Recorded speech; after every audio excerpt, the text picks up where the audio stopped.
Assalamualaikum warahmatullahi wabarakatuh. Selamat datang kembali pemirsa di channel yang paling bermanfaat di atas muka bumi ini. Para pemirsa, ada sesuatu yang viral ya di TikTok tentang tren kecantikan ya yang baru muncul di platform TikTok ya.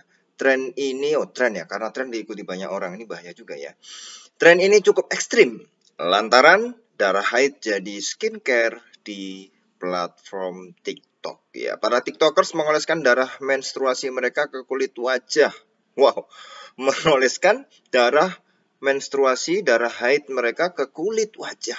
Bahkan tagar, ini tagarnya nih ya. Period face mask ya dan menstruation masking kini telah ditonton jutaan pengguna TikTok di seluruh dunia. Wow, wow, wow, wow, wow, wow, wow, wow ya. Konten tersebut menyebut bahwa darah menstruasi ya bisa membuat awet muda. Ini kata siapa ini ya? Ini kita lihat nanti bagaimana hukumnya dalam Islam ya para pemirsa.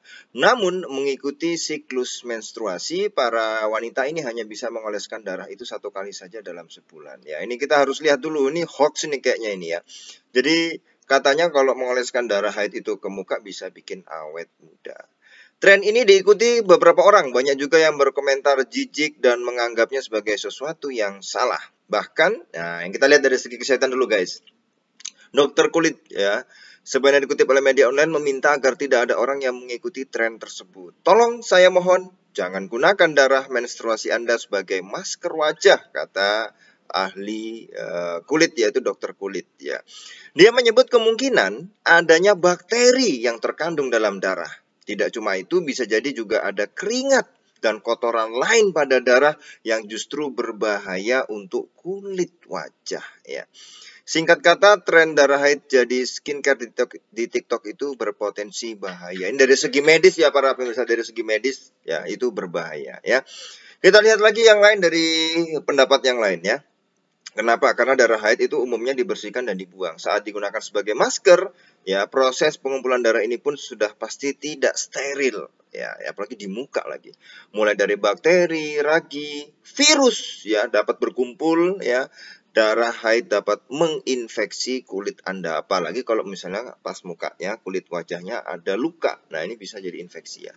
Apakah Anda ingin terbangun di pagi hari dengan klamidia dan wabah herpes ya yang muncul di wajah hanya karena mengoleskan darah menstruasi di wajah, kata asisten dokter ya, mengutip dari media online ya. Ini ya, ini penting sekali ya untuk jangan ikut-ikutan tren lah di TikTok, ikut akhirnya tidak tahu itu bahwa dari segi kesehatan berbahaya ya. Tentu saja darah haid seperti yang diketahui selama ini merupakan darah kotor. Ya, kita ulangi, darah kotor yang harus dibuang. Menjadikan darah haid jadi skincare sebagaimana yang viral di TikTok tentu bukan ide yang tepat. Itu dari segi kesehatan ya, dua ahli kesehatan sudah menanggapinya ya. Sedangkan kalau kita lihat dari hukum Islamnya bagaimana ya? Kita lihat sendiri darah haid termasuk darah, hukumnya apa para pemirsa? Najis ya. Ketika najis dioleskan di muka ya, oke. Ya, ini bukan dalam keadaan sholat, tetapi ketika kita membersihkannya, misalnya ya tidak bersih, maka menempel, nah itu tidak sah sholat kita, tidak sah ibadah kita. Nah, itu dari sisi bagaimana kalau kita mau sholat ya.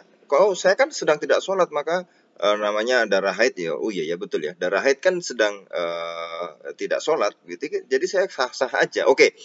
Jadi saya katakan luruskan dulu dari awal, darah haid itu termasuk darah najis ya, tidak sah untuk sholat. Sedangkan orang yang wanita sedang haid tentu tidak sholat. Berarti apakah boleh memakai itu? Oke.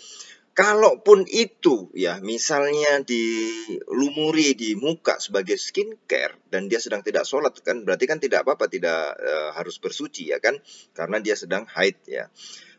Kita lihat dari pendapat para ahli kesehatan tadi bahwa itu berbahaya. Sesuatu yang berbahaya tentu tidak dianjurkan dalam Islam. Tapi apakah mengenai itu hukumnya makruh atau haram? Nah, ini kita lihat nanti para ulama bagaimana ya. Seandainya pun makruh, berarti kan kalau menghindarinya mendapat pahala. Ya, kalau itu haram ya itu jangan dilakukan. Kalau melakukannya malah dosa. Artinya apa? Jangan la tulqu anfusakum ila tahluka, janganlah kamu melemparkan dirimu ke dalam kehancuran. Ini bisa menyebabkan penyakit, ya. Nah, ketika ini bisa menyebabkan penyakit, maka apa para pemirsa? Tentu saja ini tidak boleh, tentu haram.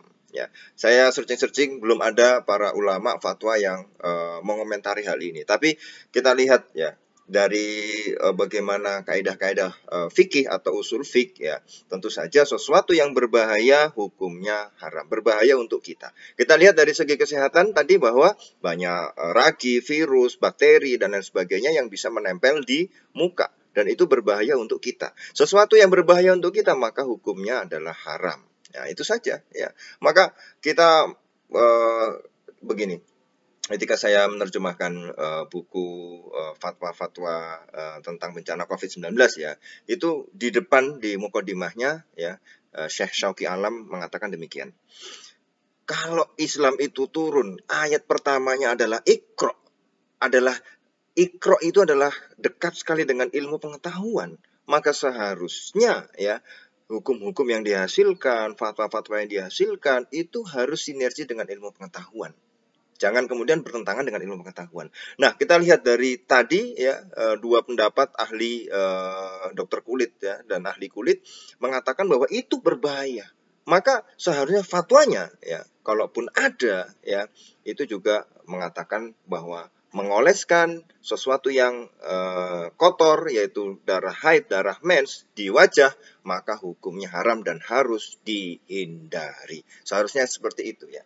Maka nanti kita update bagaimana para ulama memberikan fatwa terkait hal ini, tentu saja untuk menjaga masyarakat, umat muslim agar tidak ikut-ikutan tren, agar tidak maksudnya itu menjadi sakit gara-gara perbuatan ini. Ya ini para ulama harus terus sesuai dengan zaman ya, harus kalau ada model-model kayak gini, tren-tren yang aneh-aneh yang seperti ini, para ulama harus bisa mengeluarkan fatwa tentang ini. Baik para pemirsa ya.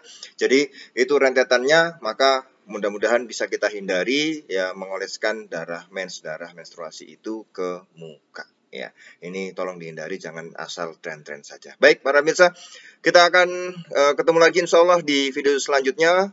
Kita akan ketemu lagi ya, mudah-mudahan ini bisa menjadi renungan bagi kita semua untuk terus belajar dan belajar. Jangan hanya ikut-ikutan masalah tren, jangan hanya kemudian kalau itu di TikTok bagus saya ikuti, padahal menurut kesehatan berbahaya. Ketika menurut kesehatan berbahaya maka harus kita hindari. Karena apa? Islam ini yang ayat pertama kali turun adalah tentang Iqra, itu adalah dekat sekali dengan ilmu pengetahuan, maka kita pun berislam, beragama juga harus selaras dengan ilmu pengetahuan. Jangan sampai kemudian kita melakukan sesuatu yaitu bertentangan dengan ilmu pengetahuan yang tidak selaras. Fatwa-fatwa hukum dalam Islam itu juga tidak boleh bertentangan dengan ilmu pengetahuan. Karena buat apa ayat pertama kali turun aja Iqra itu adalah dekat dengan ilmu pengetahuan, maka harus selaras, berkelindan ya. Itu yang harus dikerjakan oleh para ulama. Terima kasih. Kita akan ketemu lagi di video selanjutnya. Wassalamualaikum warahmatullahi wabarakatuh.